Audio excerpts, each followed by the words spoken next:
On today's show, time to pack your bags. We head south for spring break. Fly off to faraway destinations. Find out where to get a bit of a tan and a whole bunch of bites fishing. Just watch out for those big saltwater critters.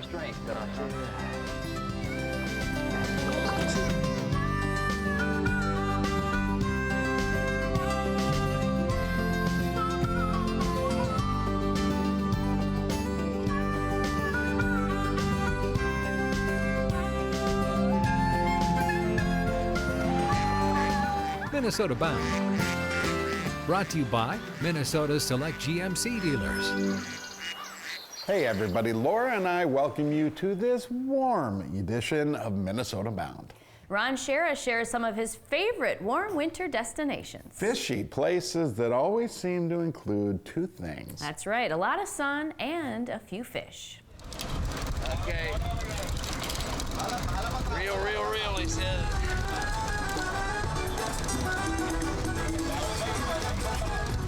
It's a wahoo, huh? And a wahoo it was. It's a little guy. In fact, wahoo is a pretty good word to describe what was happening this day.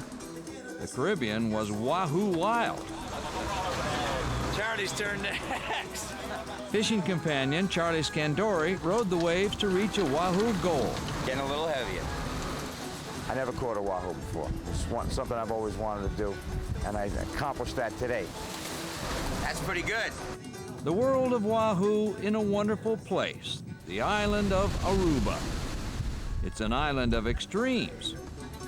Happy islanders living amid desert and cactus, where sea winds shape the diva trees, and crashing surf carves the shore. With tourists everywhere, taking happy snaps of historic forts or jeep tours to the island's famed lighthouse landmarks. That's the third highest point of the island of Aruba.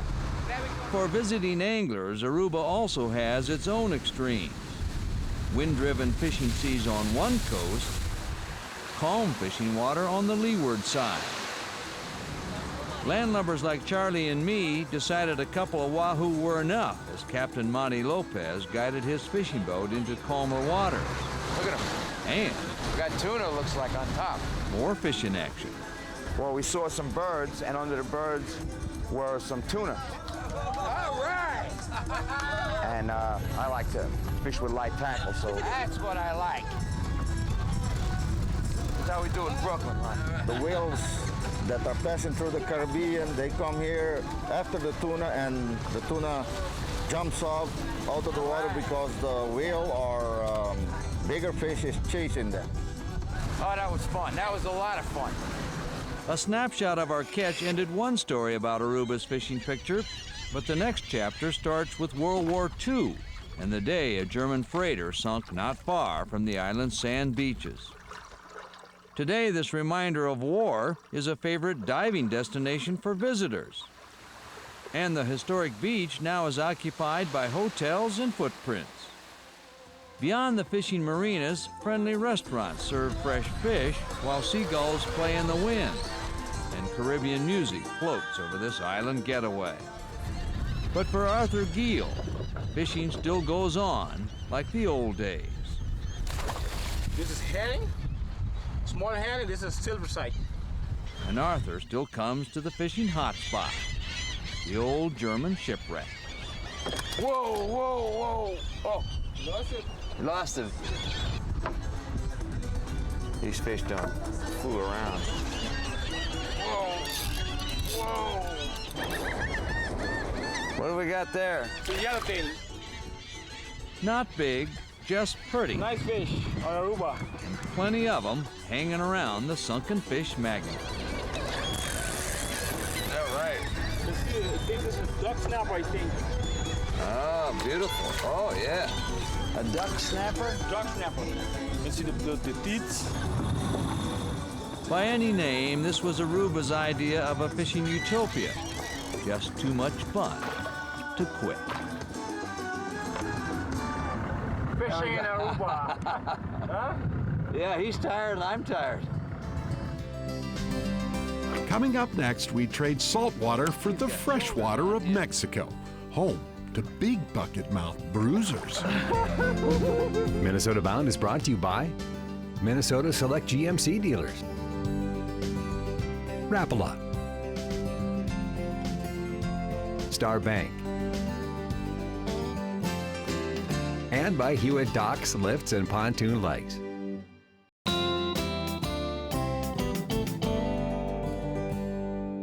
Today we are trying to get you ready for spring break with a few of Ron Shera's favorite winter getaways. Up next, the quest for some of the biggest bass on Earth.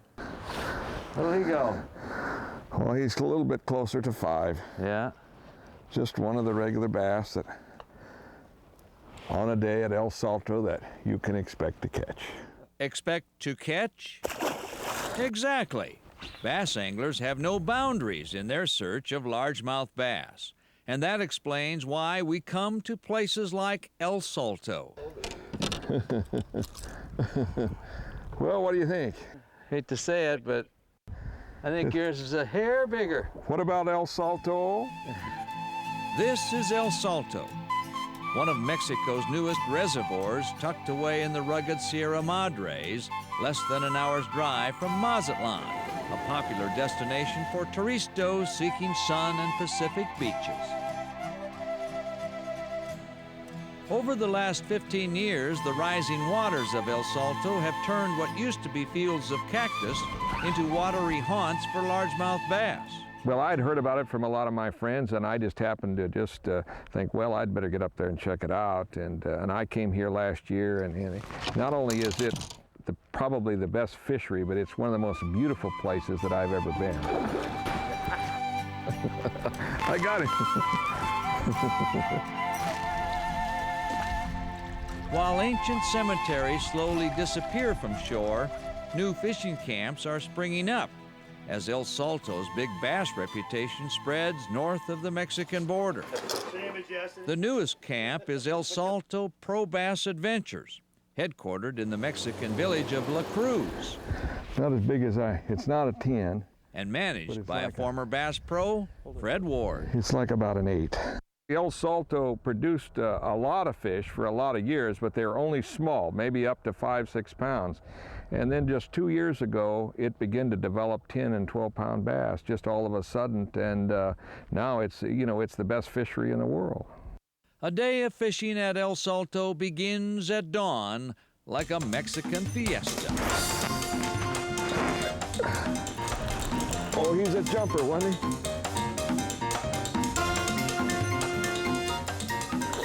El Salto bass.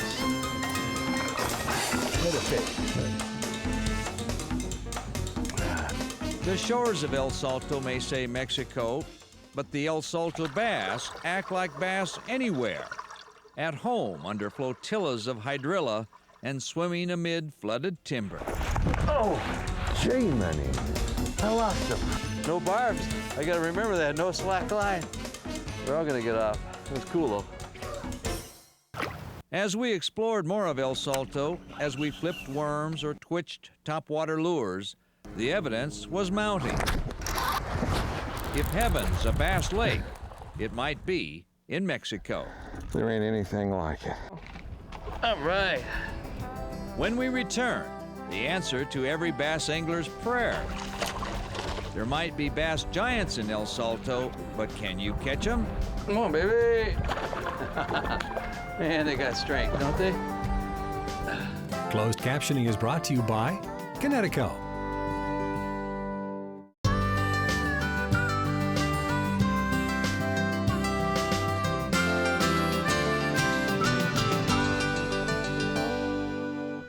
El Salto, Mexico has a reputation for giant largemouth bass. And that's exactly why my dad hopped on a flight and headed south.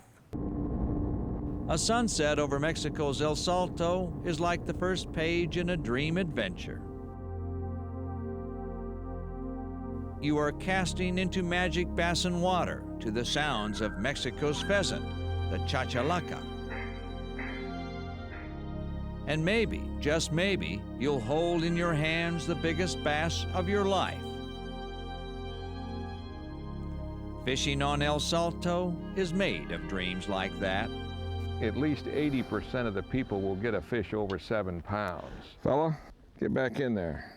Maybe 60 will get one over 10. But I think what we have found this year, that without exception, 95% of the people at least have on 1 to 2 huge fish, but fail to boat them. Those are odds any angler is willing to take. Beauty, look at that. Fishing El Salto is all about being impressed. To my companion, Fred Ward, no lure was too big. I could take a look at that puppy. It's bigger than my fingers. And it worked. They don't call it a largemouth bass for nothing. Good one? Yeah. Oh, yeah.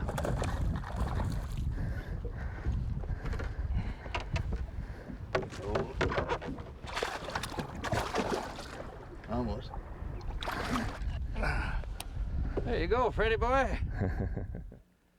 But as the sunlight faded and the moon rose over El Salto, topwater was the place to be. Man. Remember, skill and science wins out over ignorance and superstition. That's all I have to say. Now, down to my last day on El Salto, my wish on this foggy dawn was to catch only one more bass. Just one bass. All I was asking was that it be the largest bass of my life. Well, he's right at 6.5. He is just a beauty. Maybe I was asking too much. But he's a beautiful bass. A nice bass, yes, but no life record. Now it was high noon on El Salto, and my time was running out. Then, one more cast.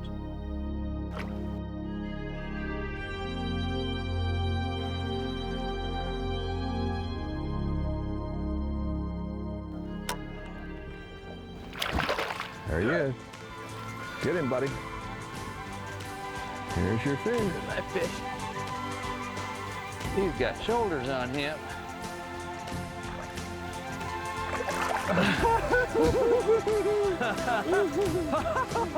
Oh, man. I'll tell you what. Oh, man. Let's put the scale on this Yeah. puppy. Got Okay. him?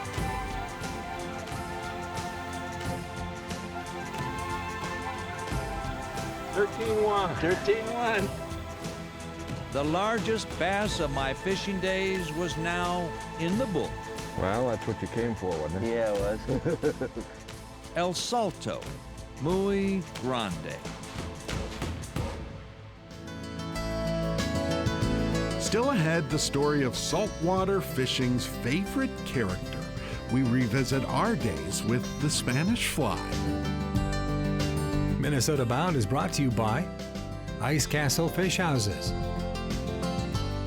and by Totem Resorts, the premier destination for world-class fishing.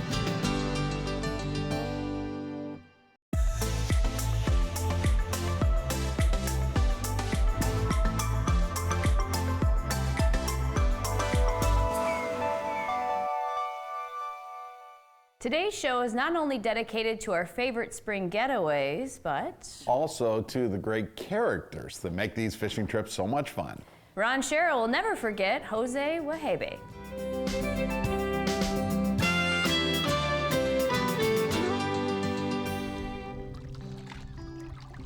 Every day, it's been said, the sea composes a symphony of blues between sky and ocean, where crescendos come in waves and counterpoint melodies flow like schools of fish. Weiland the artist once said, "To those who love the sea, she speaks." If so, she speaks often to Jose Wejebe. I think it's, again, like anything that you do, Let's take a move, Ron. that you do a lot of and that you really love, I think you get good at. Jose happens to be good at finding fish in the sea. He's also good at catching them when the cameras are rolling for a television show on ESPN2. The Spanish Fly. A show that has made famous his boat, Spanish Fly. Since the age of 6, Jose's life has been the sea. and all that swims therein. Everything has something that's really unique to itself. And I think all my life, you know, I tried to fish for those species of fish in a way that made them the most exciting. They're home. For example, you could catch a tuna Wow. by going out in deep water and trolling, you know, with the things, you know, 150, 200 feet behind the boat. And that's fun in its own right. However, you know, there's certain times a year where you can go back there in the Gulf and they're right there at your feet.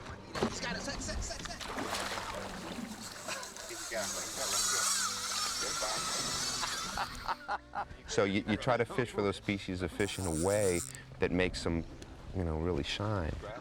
The fish may shine, but clearly the star of Spanish Fly is Jose and his soft-spoken lessons about the ways of fishing.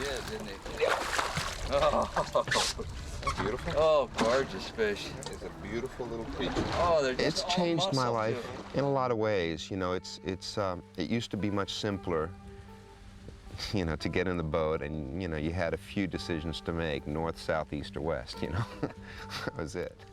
But you know what? It's a challenge, and I like challenges. Born in Cuba, Jose was 3 years old when his family, losing everything, fled from Castro and communism to settle in South Florida.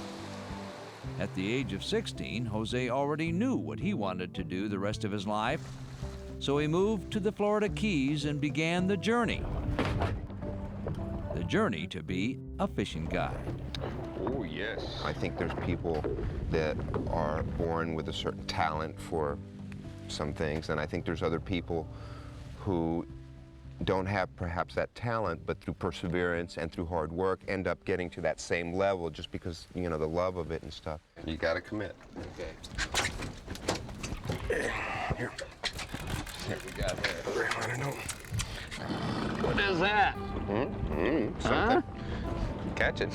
And not only that, you know what? For the simplest part of it, fishing is fun. Catch it. And that's really what, you know, I really want to get across to people is that, you know, it's fun. Goodbye. No! Whoa! Oh, big jump! What is that? A spinner shark. In Jose's world, fishing and fun are never far apart. There's like 6 sharks down there. Including one Including one with the hook in him. not too happy. He still has a lot of strength, I'll tell you that. See that? Oh, there he goes. Way to go, Ron. A bachelor, he lives in a comfortable oceanfront home near Key West, a place rich in seabirds and sunsets. Inside, the walls reflect the things that Jose holds dear, among many things, his daughter and the fish of the sea. And one more passion. Oh, tell me, darling, Rockin' and rollin', am I right or am I wrong? pickin' and grinnin', fishin' and grinnin', that's Jose. He's got it down. He's got the whole thing played out. He knows where to go, what to do. He doesn't need to be fishing every day to know that. You know, it's just kind of something he has in him. An avid diver, the star of the show does his own underwater camera work. Nothing like watching fish behavior with your own eyes. Watch him, watch him. I've seen so many cool things in my life in the water. He took it all. So many cool things, and there's so many neat stories that happen. How come I didn't get him? So it's really neat to be able to share some of that, and you know, with everybody around, and let you see kind of some of the stuff that really happens in the waters that are amazing. And so the Symphony of the Sea plays on. Jose Wejebe conducting.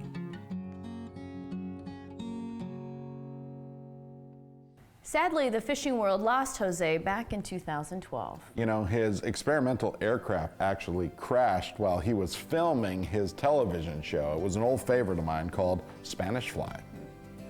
Well, my dad has traveled all over the world on many adventures, and if you want to hear more about his favorite getaways, you can join us on the Minnesota Bound podcast. You can download that at mnbound.com. The show is called The Stories Behind the Stories. Well, that does it for us. We'll see you back here next week. In the meantime, don't forget to introduce a kid to the great outdoors. Transportation provided by Premier Transportation. Call 1-800-899-7433.